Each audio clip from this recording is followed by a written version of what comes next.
As I introduced, or I showed you a little sneak peek before, uh, s- celebrating the American Photography 31 annual book. And today we're doing something a little different. I see them growing here.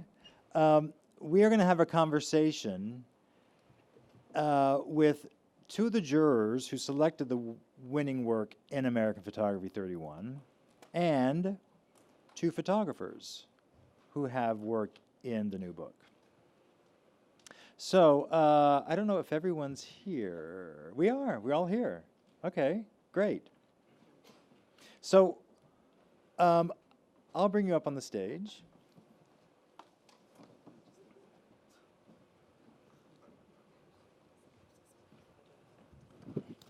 So as I said, we're going to have a conversation with two photo editors and two photographers.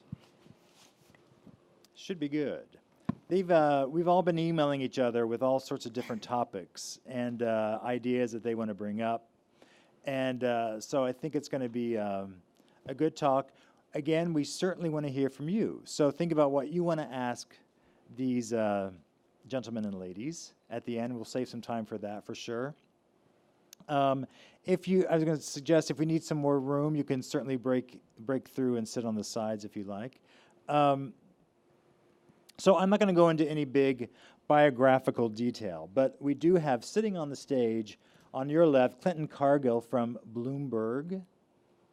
We have, next is Amy. Amy, say your last name for me. Pereira. Yeah. Amy Pereira from MSNBC. Next to her is Ellen Carucci, photographer. And on the end, we have Philip Montgomery, photographer. So, Hey, y'all. So say hi, and we'll let this go. And then in about a minute, I will queue up a slideshow that we'll put up behind of the American Photography winners. So you can see some of the winning images. Okay, so Clinton, can I throw it to you? My microphone's on. That's a good start. So when Mark and I were sort of first talking about this conversation, I thought it would be interesting to actually, I used to teach in my experience, photographers find photo editing to be fairly a mystery, and in both like the mechanics of it and in the kind of like whatever ethereal magic that like makes it good. And so I felt like it would be great for us to sort of like just hear from each other, I don't know, across the divide, across the FTP. So I think that to me the best way to start is talking about, it's fundamentally a collaborative relationship, and that comes with a lot of challenges. It comes with great benefits. So I wanted to ask Eleanor and Philip, how do you know when you've found a good collaborator? Like, or did you know? Eleanor, I'll make you go first. I think it really starts with a kind of assignment I get. So if it's the right story, if someone calls me, they're aware of my work, and they're not giving me, a fashion shoot, which I'll be terrible at. It starts from there, and then over the sometimes years, it goes into how much the balance between how much they direct me, even try to control some elements of the shoot, and how much freedom they give me. And this is something I wanted to ask you guys, when do they come to the shoot? We've done some shoots together when you're with me on the set, and when they don't, and if they pick the images at the end that I love as well. But it's something that's built over years usually, and it's a lot about trust and creative freedom and collaboration. Philip? Yeah, sure. I guess first off, thanks everyone for coming out. It's really, really cool for you to be here. I guess, yeah, and to answer your question, and I'm a little bit newer to it than Eleanor is. And it's kind of this year where I've been getting assignments where the assignments have kind of matched my visual style. Before, a lot of the commissioned work was kind of illustrating photography for stories. And this year, it really started to hit with, editors like both of you on stage, hiring me for kind of a specific picture. And, same sort of vein and description you were talking about. But what has established a good relationship has been, the editor knowing the pictures, knowing the product that's going to be produced. When I'm hired by either of you or, other kind of photo editors in the game, there's kind of an unspoken idea of, okay, we're hiring you for this product and this aesthetic. And that's been, just having that trust up front has been really comfortable because you guys know what you're going to get. I know what you expect, and it's kind of an ideal way of working, I guess. Yeah.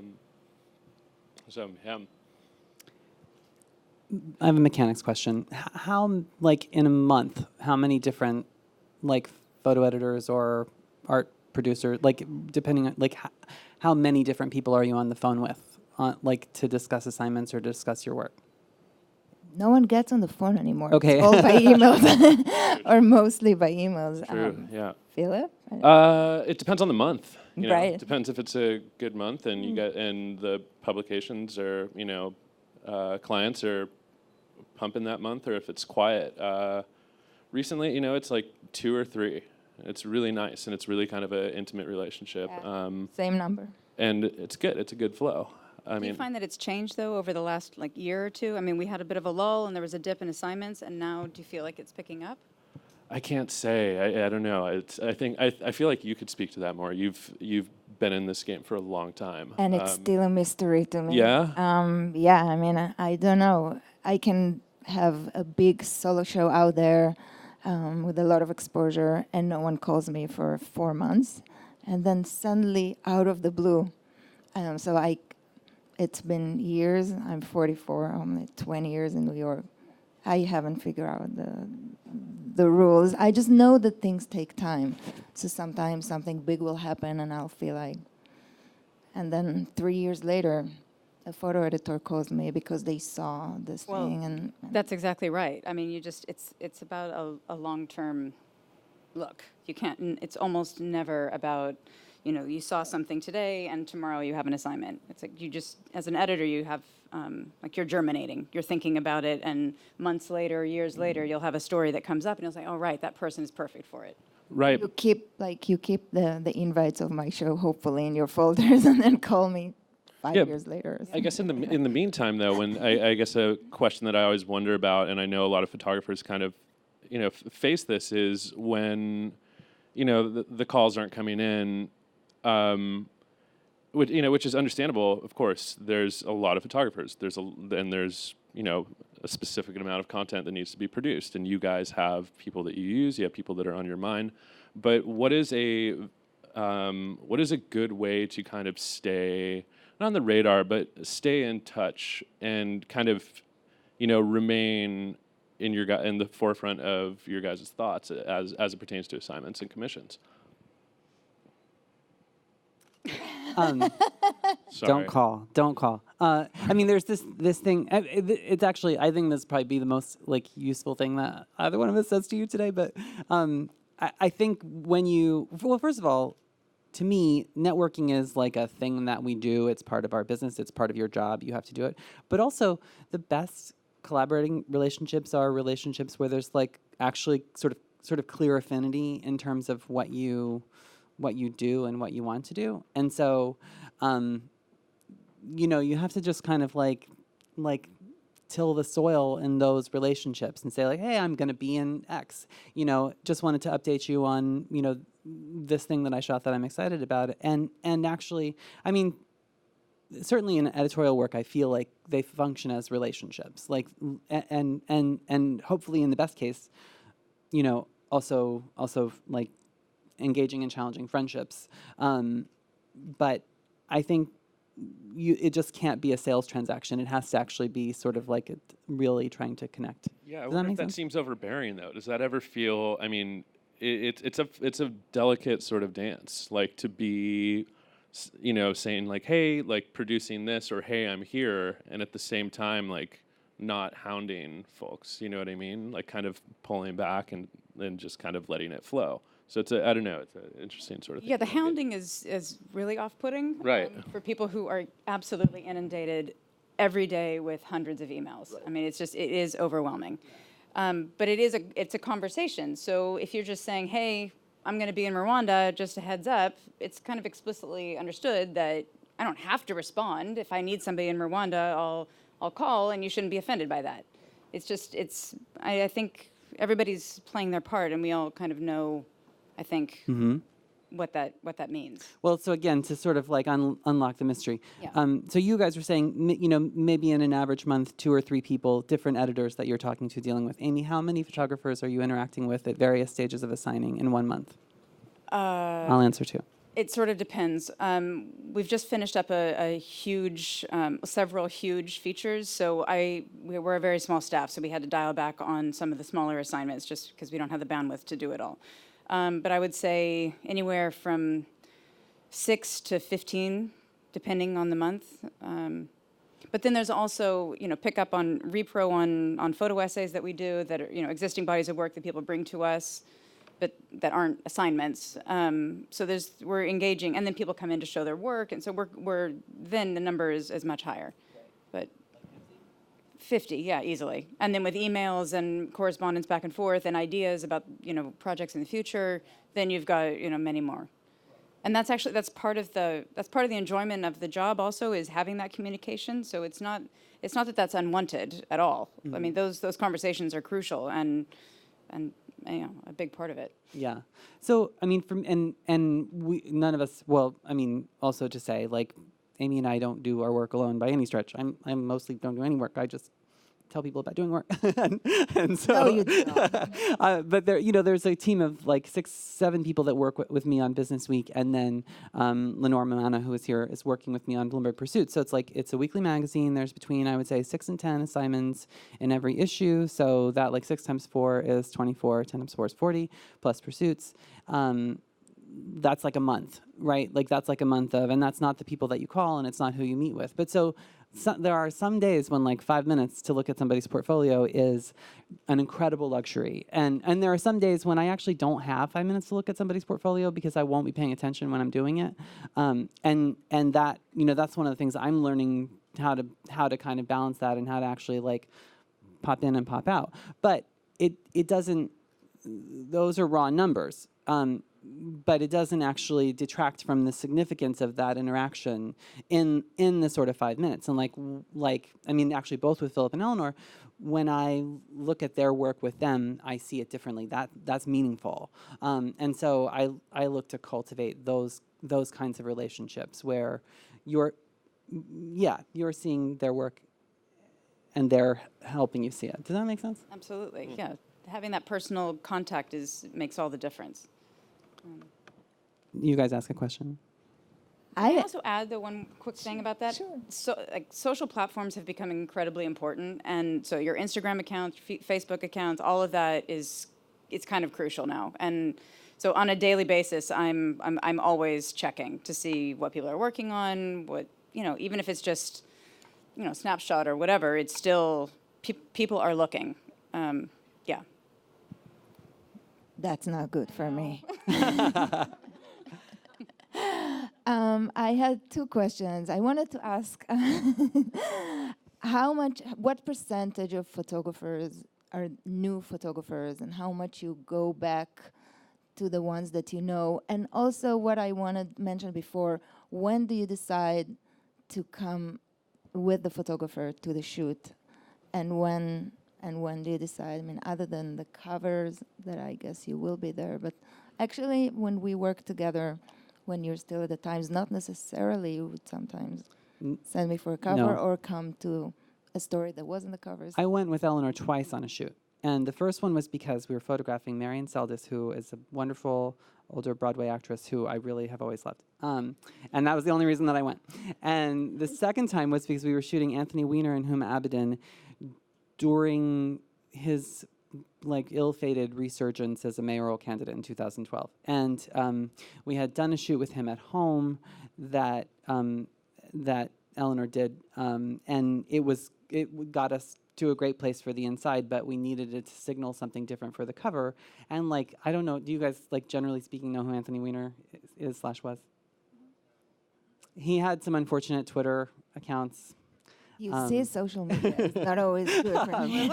And he was, it's like a terrible nickname, like sexual, like just lame. But so it was sensitive, like, and anything, at that time I was at the New York Times Magazine, anything that appears in the New York Times is scrutinized from 25 different directions. And so both because it was planned for a cover and because it was sensitive subject matter, and we had the sense that they might be resistant to what we wanted to convey, I went to sort of, like, I guess in a way be the bad cop, right? To sort of be the person who pushes so that you can have a more pure I was the good cop. interaction. And I wasn't that bad. I was very nice. But sometimes that's what you do. Like, and to me, I would much rather always give a person the space to make the work that they want to make, unless it's a very directed picture, like because it's a cover or because it's like a concept photo.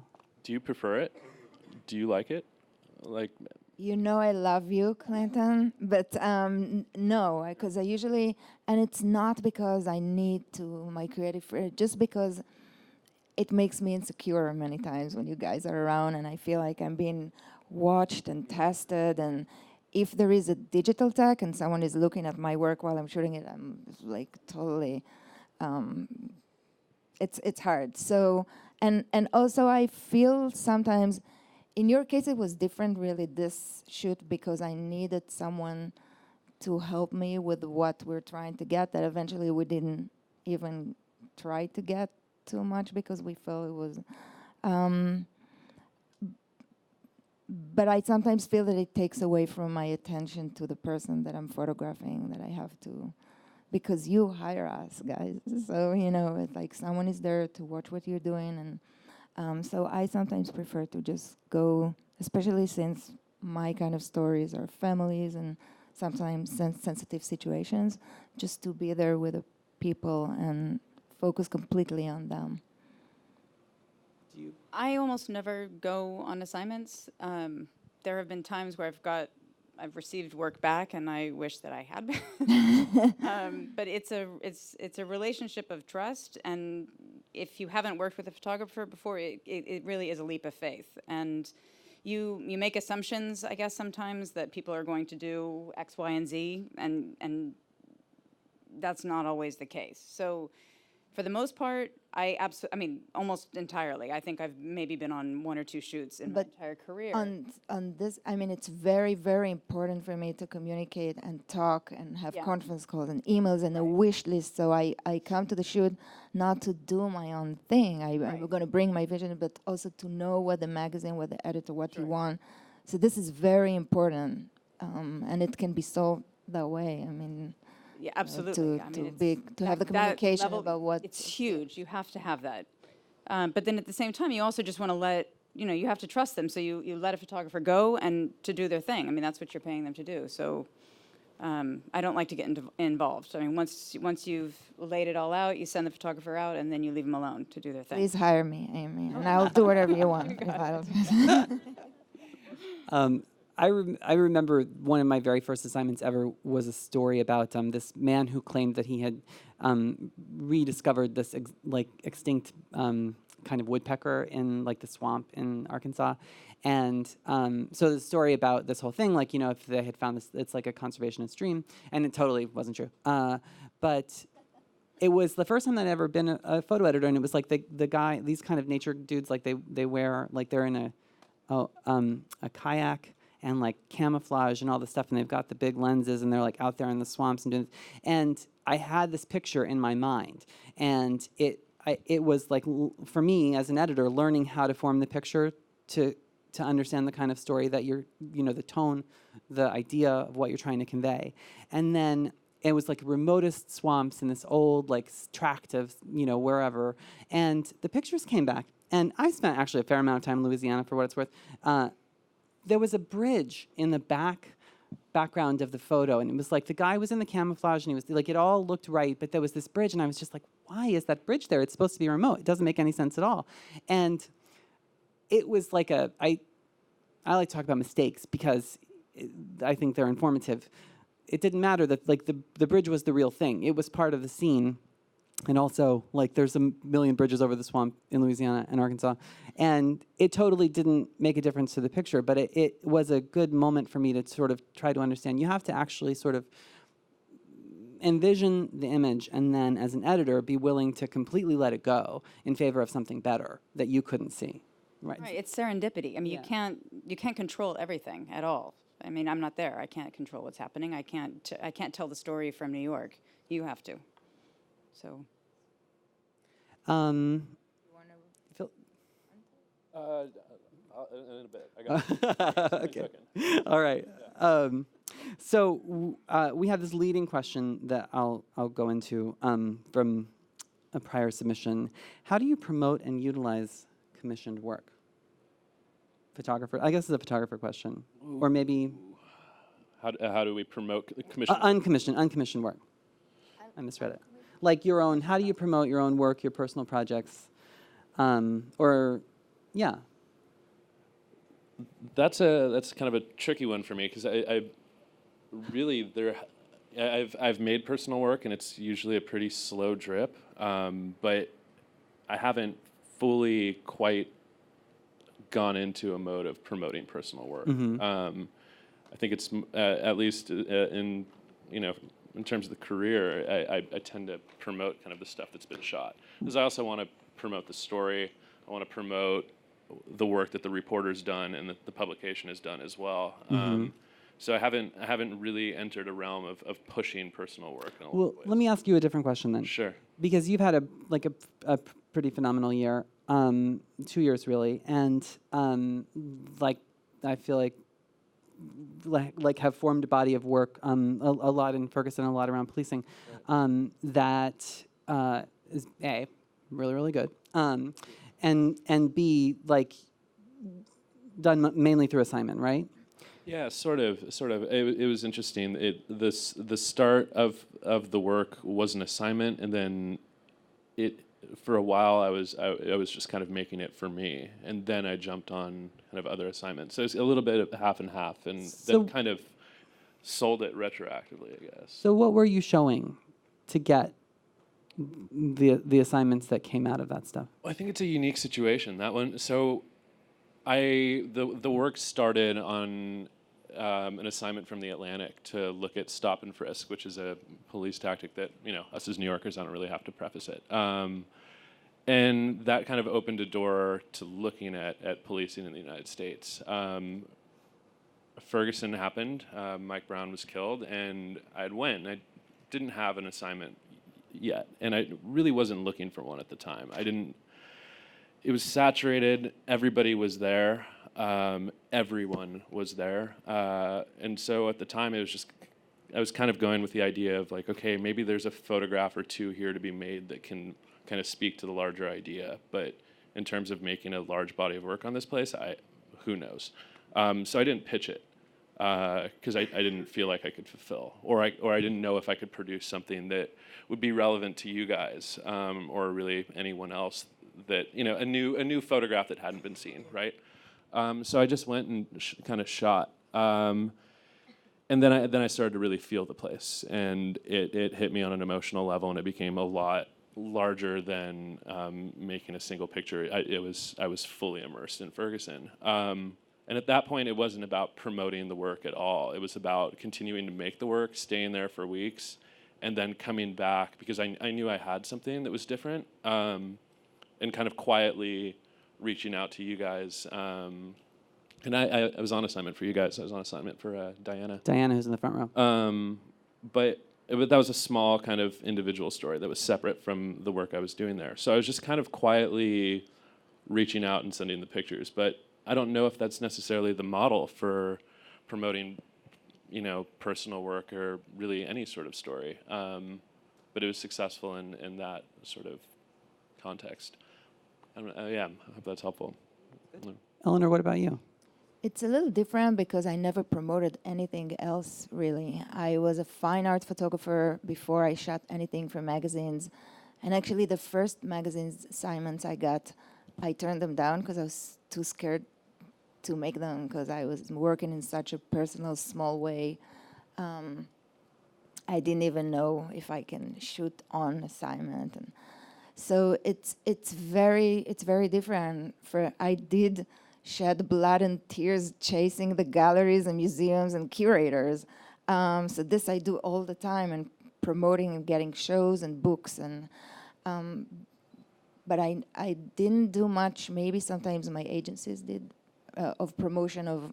I mean, it's on my website, so it's from the personal work that I get the magazine jobs, and from the magazines, the exposures that the magazines are giving me, I get other magazines, see the magazines. So it's mostly putting my personal work out there. My recent show at the Condé Nast Gallery was the first time I showed personal work and editorial stories, and it really changed the way that I feel about a lot of, I mean, I've always felt like that, but now it's official that some of those stories are as precious to me as my personal work. And there is no, some personal work is terrible that I do and unsuccessful, and some is good, I hope. And some stories for magazines, the people I meet and the moments I'm a part of are very, very special and hopefully deep. So it all blend in, and maybe I can promote both or have a book about both or something like that. So maybe a follow-up on that is you have kind of made a sort of an editorial career out of essentially extending, if you don't know Eleanor's work, you should. It's like, you know, personal documentary, kind of like visualizing familial dynamics. And you, like, your photograph of a woman who's it's a very sad story that's in this issue, in the book. The woman. Speaking of the book, hey, hold that thought. Oh. Can we run the slideshow behind them now? The American It's Photography going to be great. slideshow. So it's a woman who was in prison. Oh, yes. I think yes, it was for New York. So that's a case where you're kind of like, the Stapleton family. Yeah, That was shot for People magazine at first, and then for New York magazine. right. So The same story was. For People magazine, I shot the children and the father, and then New York magazine wanted to photograph the mother who is in jail. And Marvin is actually here, and he was the one who thought I would be the right photographer for that, and sent me to the jail to make pictures. No, it was a.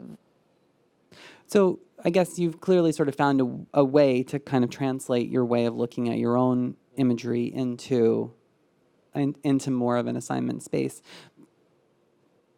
Do you ever find that encountering those stories like informs your personal work, that it kind of has a way of bleeding back Oh, into what yeah. you're already doing? I mean, when I finally took the assignments back in the 90s, I realized that I'm learning so much more and growing. It's like I'm getting homework, and I discover a lot more about myself as an artist.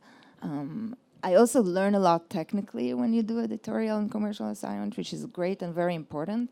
But I also, you know, it's actually the same. It's the same eyes and heart that go and just have to relate to strangers. And as a former professional belly dancer, I have been a professional belly dancer for 15 years. That informed me, and also the photo editors that said, you know, you can do it, you're right for that. I mean, with this story with the woman, Marvin was like, you can do it, you can go there, because I was nervous. And then it's not informing, it's even more than that. It's really allowing me to, it's a rare opportunity to be in people's lives in important places and create an image for me, for the magazine, and also for them. And it became a really important part for me to, after the work is published, to share those images with the people.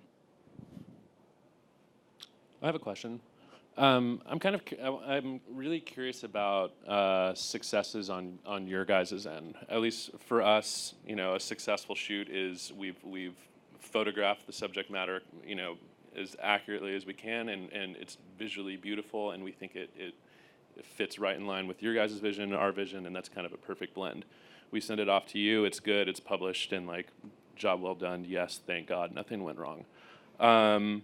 But I'm more curious about on your guys' end in the office, what kind of defines success for you? And not necessarily speaking to the content, but on a larger idea of your guys' bosses, what from the editor of Business Week to the editor at MSNBC, what to them defines great visuals, and is it by clicks? Is it by kind of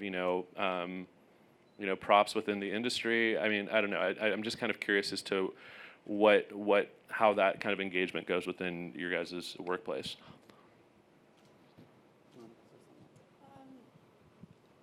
That's a hard question because I'm not directly responsible for bringing in revenue.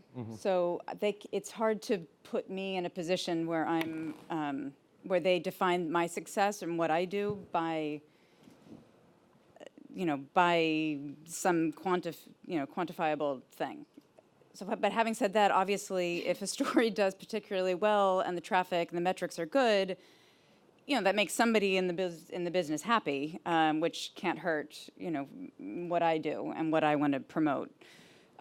For me personally, what I find successful is, or what I define as successful is if I feel the story has been told in a way that elevates what we're trying to say to another level, to something that is, I feel that if we've done something responsible and respectful to our subjects, if we've done a good job, then in my eyes, that's it. That's what I want to do. That's what I feel like my job is. My job is not to make money necessarily. Seconded on that.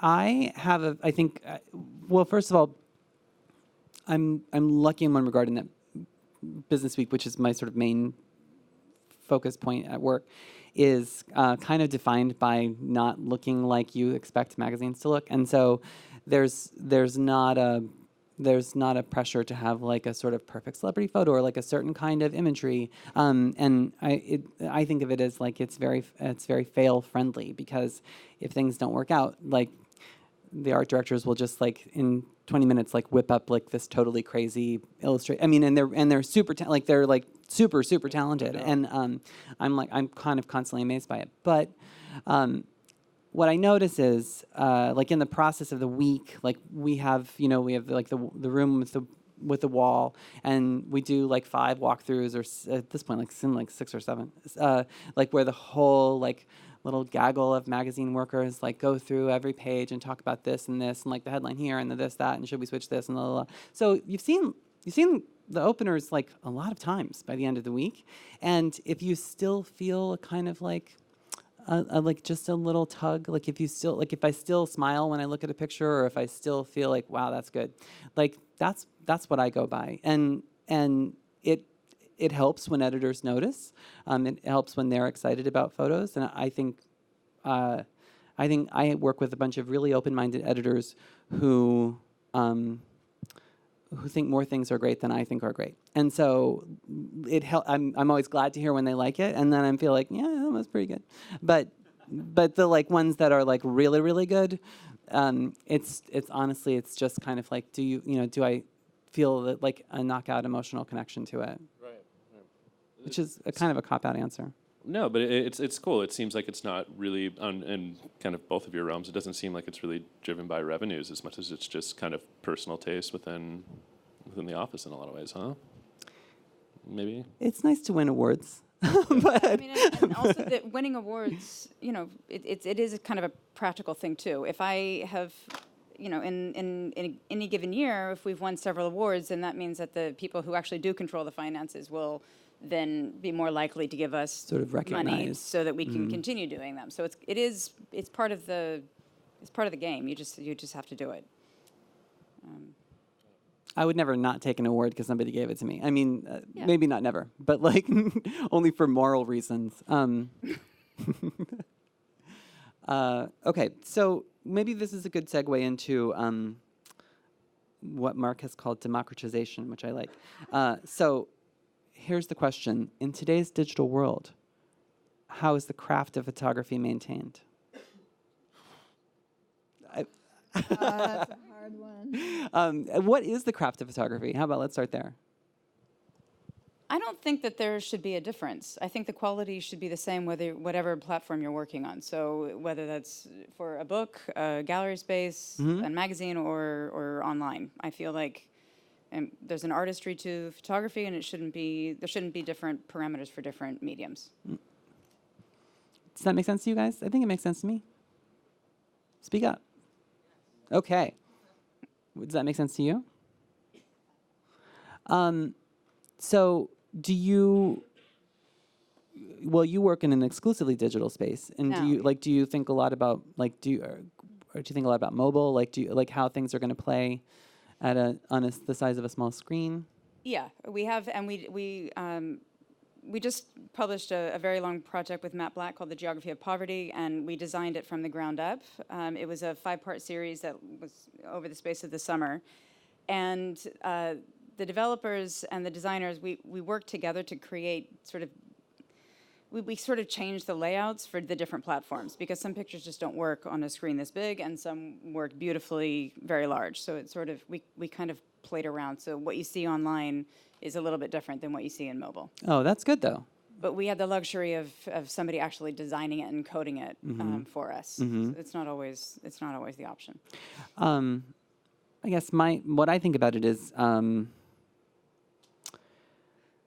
if you looked at my Instagram feed, which is like serviceable weekend plans kind of feed, I feel good when I made a pretty picture. I feel like it's a way to translate my experiences, but I don't think of them as being like pictures with meaning. You know what I mean? Like, hey, the sun is setting, it's fall.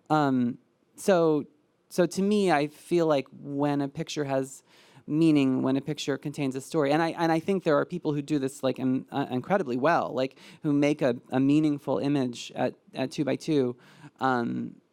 You know, that's what I'm sort of driven by. I mean, I guess I always come back to, I'm a very emotional person, so like anything that kind of grabs me in the gut. But I think there are people doing that in every medium, as you said. Amy's totally right in that it doesn't really matter. It doesn't matter in the way that the market is right now, but not for the importance of the images. In what, I mean, I don't necessarily mind if it's printed or if someone is looking at the story on their screen, as long as they engage with the content and the images. Yeah, I'm with you on that. It's like I kind of don't have control. Like ideally, I'd love for everyone to look at my photographs on a wall very romantically, or like on a hardwood floor in a beautifully bound book. But like that's not the luxury that I have. It's either on a phone or a tablet or a computer, and you kind of just roll with those punches. But I don't know. At least when I'm posting, I really need to make sure that the content is kind of worth it. You know, that the viewers are at least getting something back. You know, it's not just kind of posting to post or. Yeah. For me, the concern is more financial. Like, how do I get paid for things that are only online? But I don't find that if someone sees my work in my book show website, even a phone, and they feel and connect to it, it's the same to me. You know, it's just like, how do you make enough revenue so you can pay photographers if the work is only published online? And so this has been more the concern that actually having the platform itself. Sorry to talk about money. No, it's always with us. Is this a good moment to ask some audience questions? Yeah, anything you guys got? But okay, great. Not increasing, no. Decreasing? Okay, don't answer. This year we're holding the line, I think, so far. But like November is really budget month. No, I mean, I think with print media, this is broadly true. Like things are not increasing, and the kind of at least in the world of traditional media, that balance of sort of like all of that magical digital money, like it hasn't made up the difference yet. But I don't think I'm not telling you news. Yeah. No, it's fine. Yeah. My situation is a little different because we don't have print publication. We're only digital. And there was no photography department before I got there. So it's really like a startup. And I kind of built it up from, there was nothing. We didn't have anything. So I established a budget based on my experience in magazine, assigning. So right now my budget is maintaining, but that's based purely on what we've created. So I don't have a long legacy of needing to keep a budget at what the person before me did. Oh, I see. When you pitch a story and you don't hear back right away, yeah, and then is it seen or is it seen and ignored, or is it seen at all? That's the question. Good question. That is a good question.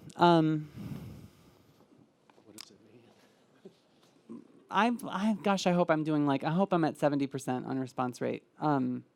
I think to a personal pitch, I would really try to hear back. But I think, to be honest, a lot of people feel like silence is a form of talking, and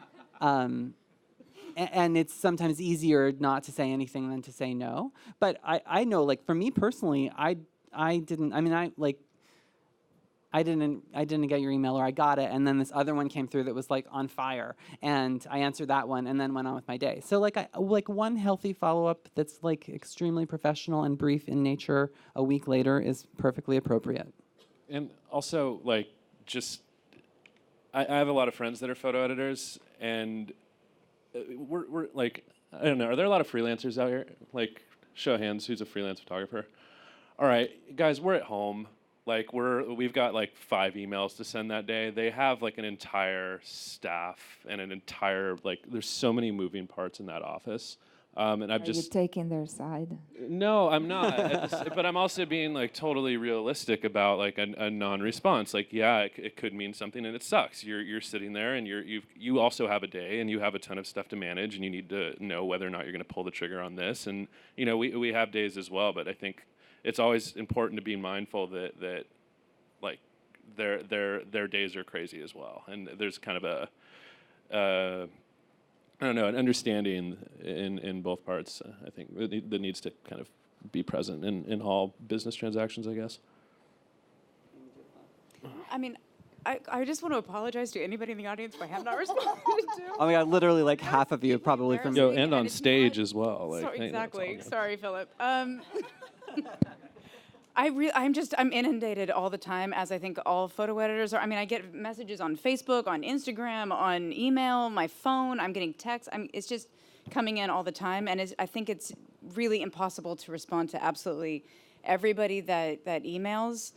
Not that I don't have every intention of doing it, but as we've kind of said, I mean, if there's a fire that needs to be put out, my attention goes there, and I can't necessarily get to everything. That doesn't mean that I don't want to continue to try to have a conversation and to be, shown new work. I absolutely do. It's just I'm only one person, and I can't do it all. Yeah. It's a huge failing. Maybe I'll just to make it slightly more optimistic. Generally speaking, if somebody sends me a concise and well stated pitch for a story with a link or a very small attachment of the imagery to their work, I look at it. I really do always try to look at personal notes, not the ones where you send it a blast out to 50,000 people. But I really try. Also, when it's appropriate for the publication that you're sending it to. Right. I get frequently things from makeup artists. I've never hired a makeup artist ever. But your name is on a list somewhere Exactly. as a photo director, and then you Yes. get all those things. Yeah. Yeah. There was a question 2 rows back. Do you want to do that first? When is it a good time to bring a new photographer on? When do you decide it's worth trying someone new? That really depends on the nature of the assignment. So there's people that I haven't worked with before, who are new and who are young and who are just starting out, but they seem interesting in some way, and so I might try them on something that I think is pretty safe and not particularly challenging, just to see how they perform. I don't mean to put it in such vulgar terms. But yeah. but it is true. I can't trust somebody who I've never worked with on a huge assignment that's very important. So I do, you kind of ease people into it. And it's so much more than just taking a photograph. I mean, there are so many people that can easily take a photograph and it looks beautiful and that's great, but when you're actually on assignment, there are so many other factors that go into what makes a good professional photographer. I work now on magazines, one of which is a weekly and one of which is a quarterly. And I'll tell you, like a full-page photograph in a quarterly magazine has a lot more pressure on it than the cover of a weekly, in some ways, than the cover of a weekly magazine. And so, for what it's worth, to me, there's like no greater pleasure than giving someone their first assignment and having it work out beautifully. Like the last part is like really a bonus. That's really, really what I love to do. And you can't always do it, but I wouldn't hesitate if I felt like what I saw in someone's pictures was special. That being said, like a lot of magazines, the like fashion director has a vote and the creative director has control, and there's all these other pieces and parts that I would say is not particularly true for me in this moment, but like in the industry broadly, like where you have to sort of like please a lot of masters in one photo, and it means like, oh, it was nice, but the hair didn't, like, what was up with that hair? And then you're like, oh, that photographer messed up the hair that time, and so like I can't pitch him again for this one right now until they forget about the time they messed up the hair, and then I have to really, really watch the hair, and so I'm gonna go on the shoot, right? Like that's sort of how you think sometimes. But I think, I mean, to me, if I felt like somebody had the right eye for an assignment, I just wouldn't wait. He says, I mean, most of the time. Well, I mean, there are the sort of traditional routes, like portfolio reviews and workshops, and there's a whole circuit that where we meet lots of people. I think also personal projects and doing something substantial and meaningful that you have to show people. Like I find it almost unhelpful to just see, but it's also, the nature of my particular work. But I find it very unhelpful to just see random pictures. That's not helpful for me, because almost anybody can just take a single picture that's good. I need to see something more than that. And also somebody that can show that they actually, that they're motivated and that they're working. They're not just waiting for me to call them and give them an assignment. Those days are really kind of over. I don't know. So the question is, what can you do?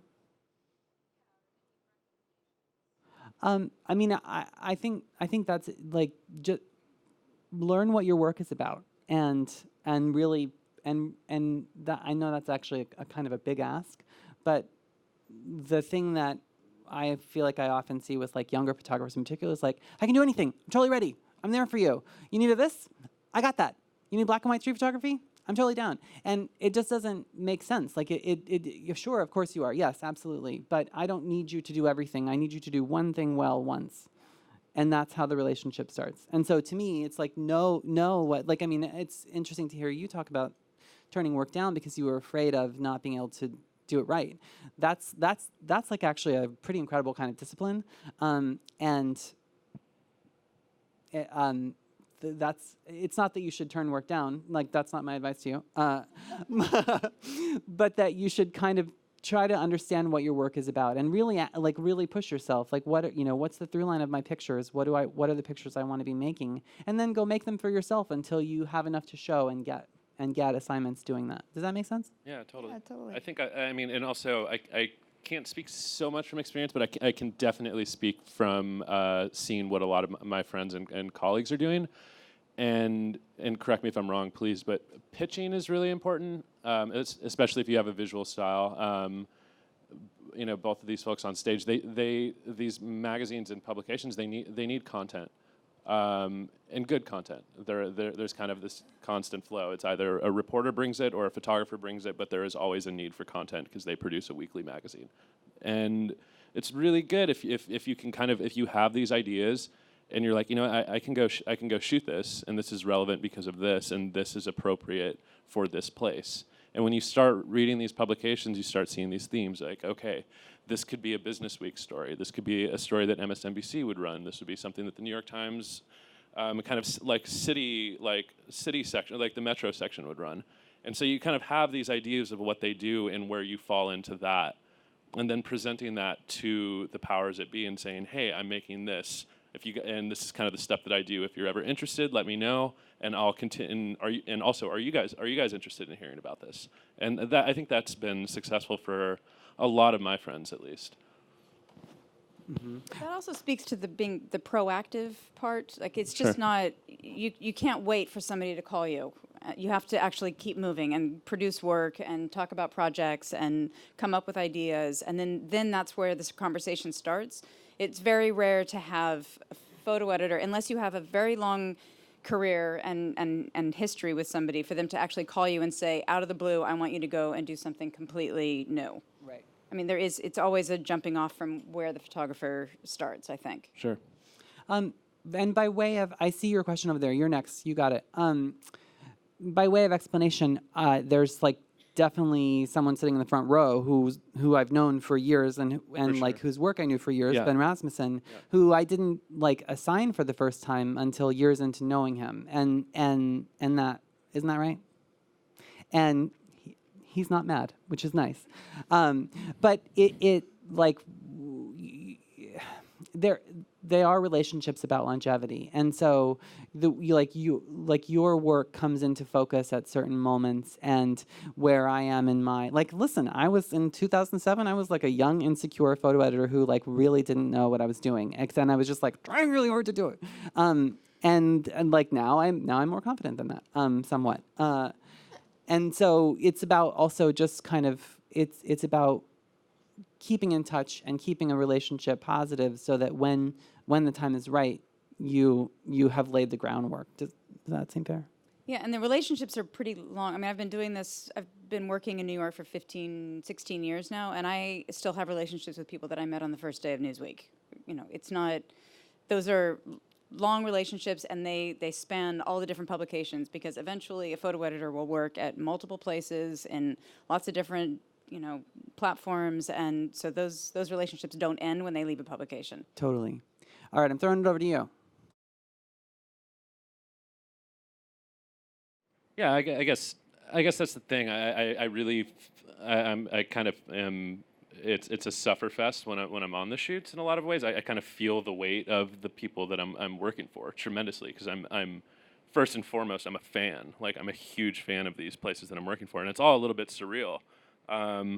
So when I get them, I feel, I kind of go through this emotional wave of feeling like completely undeserving, and it's all a little bit like, oh my God, are you serious? Are you sure? Like, okay, like, here we go. Holy shit, God, like, don't mess up ever. But at the same, I don't know. You just kind of want to create a picture that's to the standard of that place. I don't know. I hope that answers your question, but yeah, I'm not sure. It is a hard question.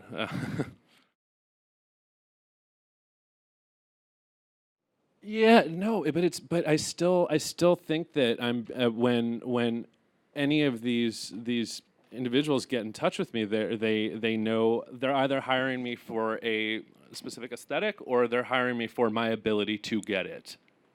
Because I will get it, like, no matter what. Also, I'm going so to much get of it. that is in the design and the edit on the pictures. Sure. That Right, there are many. That was the fun part of the show I had, because we got to exhibit some of the images that were never published in the magazine. And sometimes me and the photo editor will agree on something, but the editor-in-chief wants a happier picture.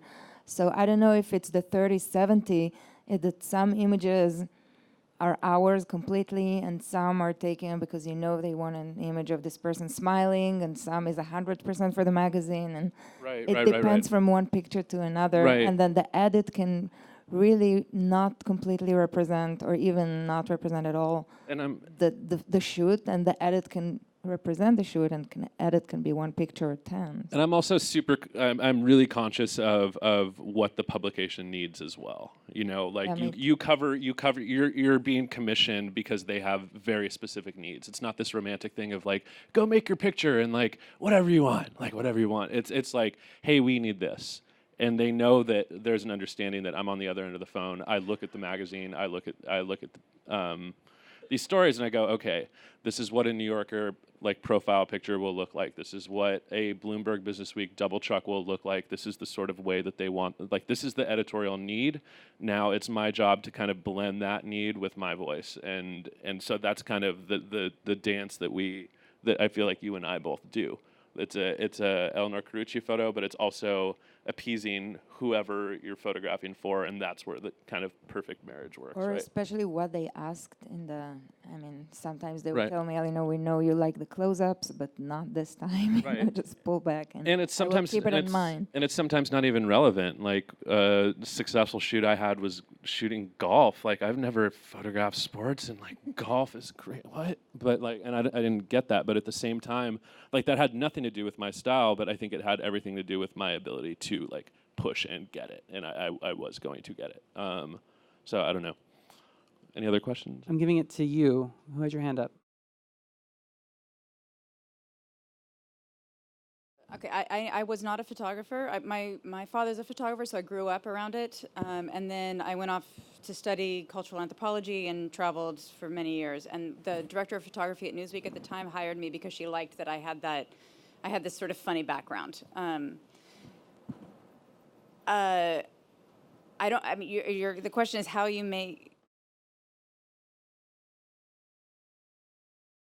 I don't know if there's always a transition. It's Yeah. not that people come from usually. Yeah, both of your roads to being directors of photography are super unconventional, in my opinion. Like, but then again, you hear your past, and it totally makes sense. You know.